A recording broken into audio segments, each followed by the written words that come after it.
Greetings everyone and welcome to my channel.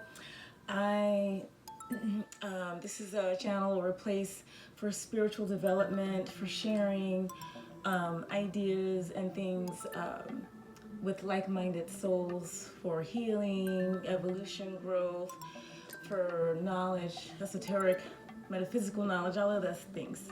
Magic as well.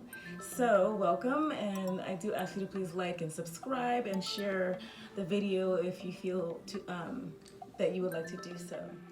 So we are going to be talking about overcoming neediness, excessive neediness. What is that all about, and how we should process that, and how we should move forward with dealing with that particular aspect of human experience. So my best advice is to really get comfortable with who you are yourself as a person, and to really get comfortable with spending time with yourself. If you don't like yourself, how do you expect anybody else to like yourself, to like you rather? So although it's sometimes a journey for some of us to learn how to like ourselves, the first step is getting to know ourselves so that we can do that, right? And that means spending time alone. The best place to spend time alone, in my opinion, is somewhere out in nature.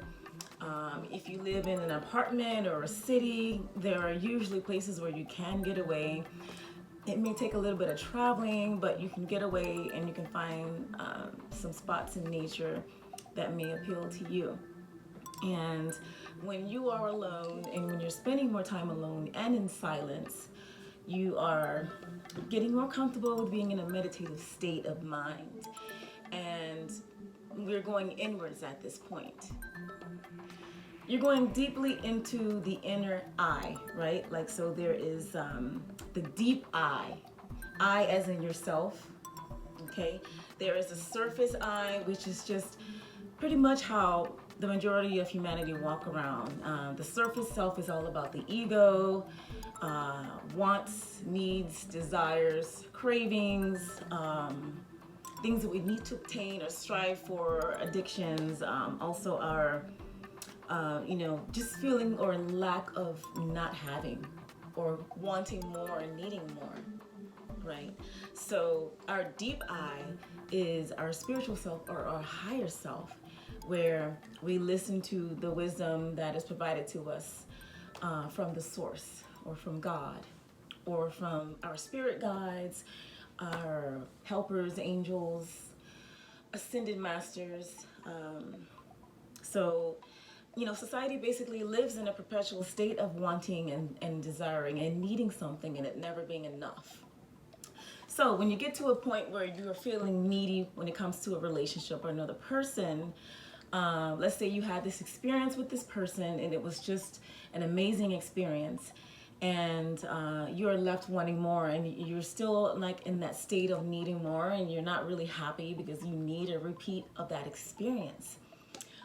So you're in a state of unease, which is the chronic state of modern society, is a state of unease that never seems to go away, right? Well, going back to going inwards, if you find within yourself that which you feel you need in someone else, it becomes a matter of wanting to and enjoying being in the company of someone, but not needing it.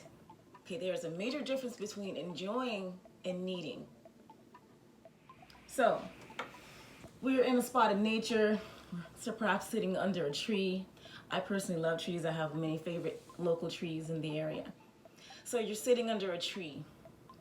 I want you to tap into and connect to the spirit of the tree, which is stillness. Everything is moving around this tree. Everything is chaotic, busy, ever-changing, the weather, the people, animals, things around it. But the tree is still, and it is steady. So when you're sitting under that tree and you're in nature and you're just sitting back and you're, maybe putting your head against the trunk of the tree, I want you to connect into that stillness. Close your eyes. Breathe. There's a moment of stillness where there are no thoughts. This may take practice for a lot of people, especially who have very busy minds. but practice staying in that state of stillness. Thoughts may come and go, that's okay. Get out of the mindset of judging whether a thought is good, bad, necessary. Just close your eyes, breathe, allow it to be. Allow those thoughts to be, allow them to drift away. Tap into your inner stillness. Let's say you're looking up into the sky and you're seeing the spaciousness of the sky. It's beautiful and it appears never ending. Connect with that spaciousness. There's just a feeling of floating, of just being, of just there. Things don't have to be so complicated. Many ancient healers and teachers understand that there's so much wisdom in stillness. And in that place of stillness, you can know who you are and you can connect with the collective. You can connect with actually the source energy of oneness of being and connected with all.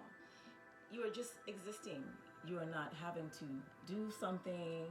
You're not having to act on anything. You're simply in a state of being, of calm, of not needing anything, of not desiring anything, just being in the moment.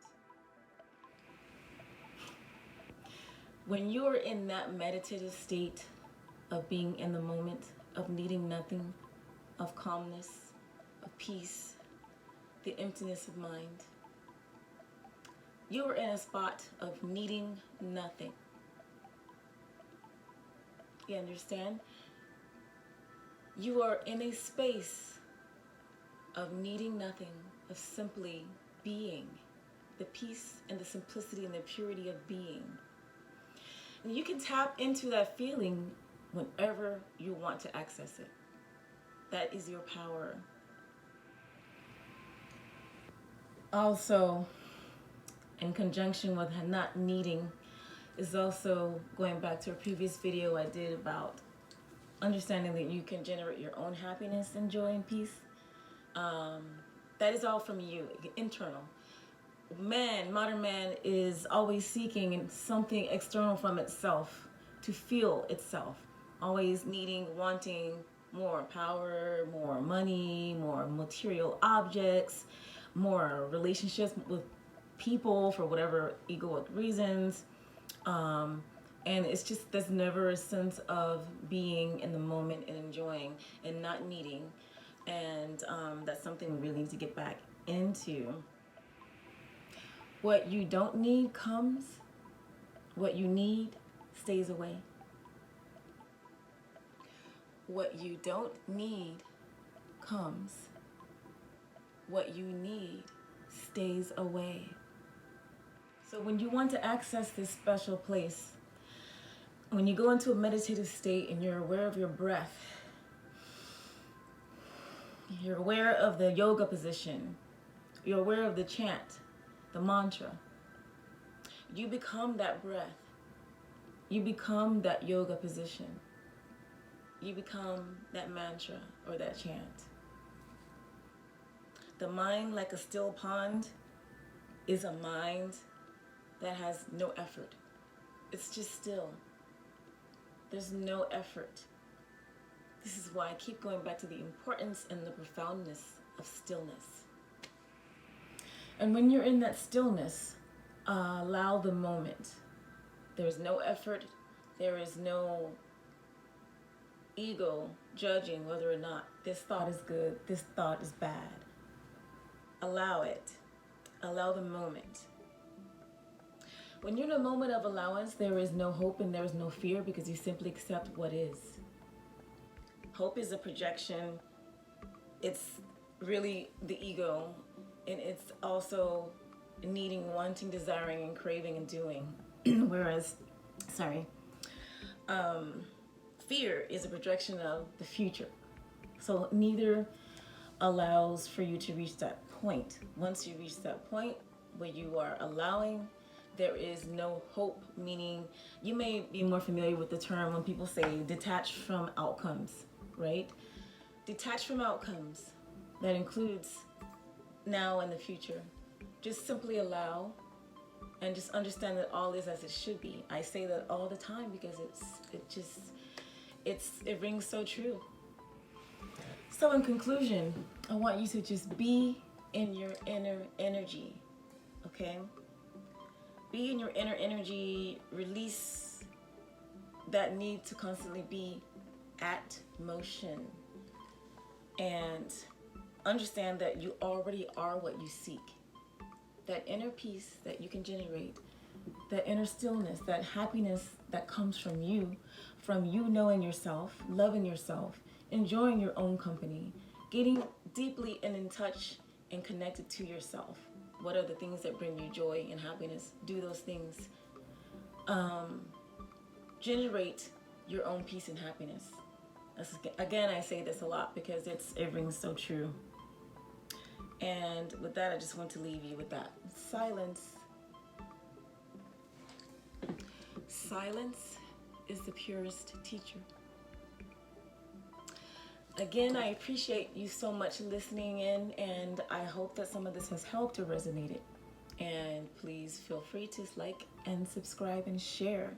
I love you, and I send only the brightest blessings, and I will see you on the next video.